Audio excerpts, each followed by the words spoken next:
Do you remember what it was like being a kid? Like, really being a kid? Before phones, before tracking apps, before the world felt so loud. Because for us, childhood's a bit different.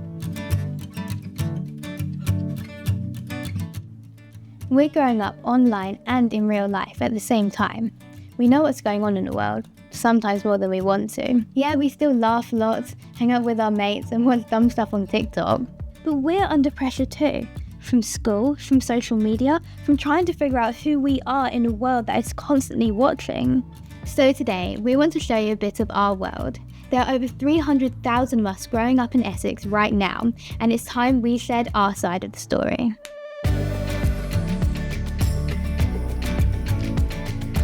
I'm Ben and I'm 17. My name's Albie, I'm 11 years old and I live in Wivenhoe. My name is Xander Hart, I'm year 11, just finished GCSEs, so I grew up here in Colchester. I'm Dilly and I am 16 years old.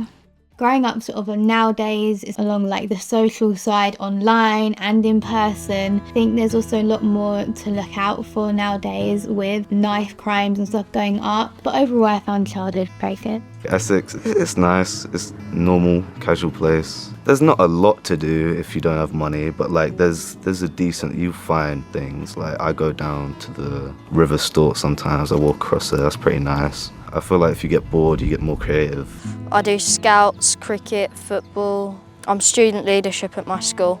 I feel like it's better than growing up in a city because you've got a bit of countryside and like lakes and beaches and that. You can go on buses and that and you can have a good time with friends. Friends I have now, about 5 friends, they're sick. They're like my favourite people ever. People really find it hard being themselves. And a lot of people are stuck in friend groups that they don't want to be in. I think there's an expectation that young people are more mature than they actually are. You know, we use the term adultification now, and I think that's rife. There's expectations for them to be able to regulate their emotions, to cope with any situation thrown at them. There's a lot of expectations for young people to know what they want to do, of how well they have to do at school, what they look like. They have to look Instagram ready from the second they wake up. My future?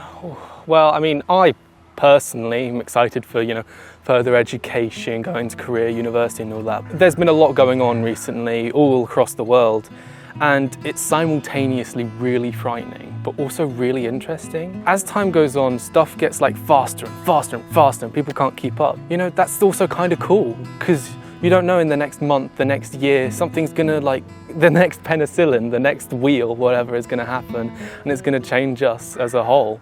I've applied to at least 1,000 different jobs. Genuinely, 1,000, like 1000. Like, heard this by plenty of other teenagers as well. There's opportunities there for them, and I think there is stuff in Essex, but it's finding it and maybe trying to guide them through helping them to find things. We're growing up in a world where I can send a message to someone in 3 seconds, less than that, half a second. People don't understand that ease of access and that they think we're addicted to phones and that sort of thing.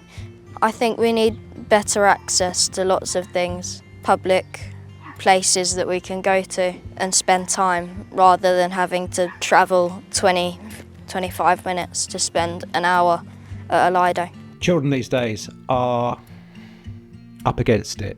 The spotlight is very much on them in so many different ways in comparison to our childhood. It comes with a lot more challenges.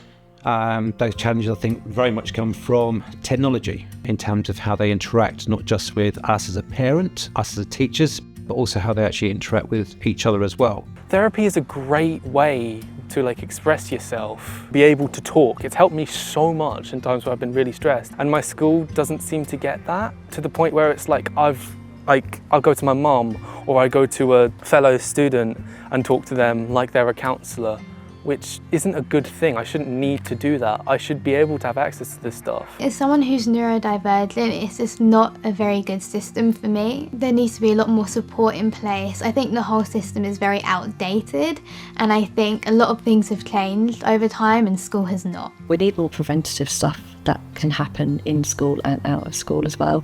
So I think lots of parents are saying they're struggling to know how to support their young person.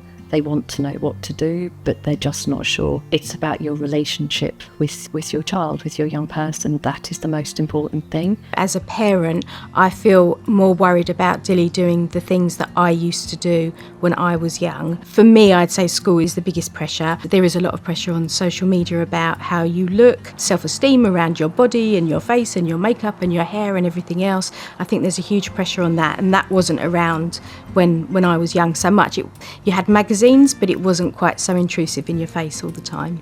I prefer the idea that young people can express themselves and they can have some level of individuality. I think I do have the freedom to be myself.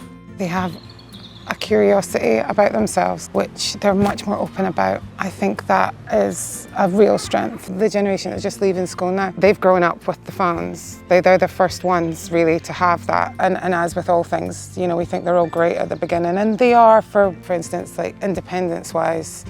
No, you can walk home at 10 o'clock tonight because I can keep in touch with you. I can actually check where you are if need be. Whereas if that wasn't the case, I maybe wouldn't feel as comfortable. Be independent is quite powerful. I would like to see more young people having access to things that improve mental health, so being outside, being around nature, having time with animals, having opportunities to be with younger children where they can help be role models. Mentoring is a fantastic thing and it really boosts young people. I feel like there's a lot of pressure on them to sort of be perfect that comes from outside the home. Now, whatever you do as a parent, there's still a lot more pressures and influences coming from online. I think we are a bit of an experimental generation at the moment because you don't know the long-term effects of any of these things. It's all been very short-term. What I'd like is children that came to school happy and wanting to aspire and wanting to try, but also having that resilience to be able to get it wrong, make mistakes, but be able to take it, brush themselves down and be able to actually pick themselves up and actually get on with it. They are quite resilient and just there's so much sort of thrown at them, so many options. They're expected to participate in so many sort of extracurriculars, and I think overall they cope with it really well, and a lot of them do thrive. They're aware more of jobs that exist, which I think is a really lovely thing, and that's kind of the positive part of the internet. People can look things up. You hear of a lot of children and young people who have a lot of ideas on philosophy and politics in a way that we didn't. They need to be able to be given that responsibility to take ownership, to make that decision of what they actually want to do for themselves. I don't know anyone else that's had the opportunities that Dilly has to talk and get her voice heard. So I'd say that Dilly's the exception and she's really lucky she's had these kind of opportunities. But no, I don't think children do. Yeah, I'm just sort of excited looking into the future, my future jobs and future family. I'm quite excited about, you know, being able to do my own stuff, go around to different places. I'd like to have kids. That's my main motivation. If I can get to a place where money is good, then I can have kids and then live that life. It'd be nice. I'm actually somewhat optimistic because even if things don't go my way, there are still plenty other ways to like land and like steady myself, you know? Like not just me, but everyone. You've heard from some of us now what we love, what we're proud of, and what we struggle with. We don't expect all the answers, but we do want to be part of the conversation. If you're someone who makes decisions in schools, in councils, anywhere, don't just listen to us because you have to. Listen to us because we've got something worth saying. Because the world you're shaping is the world that we're going to grow up in. This is Childhood in Essex, and we want to be ready for it, together.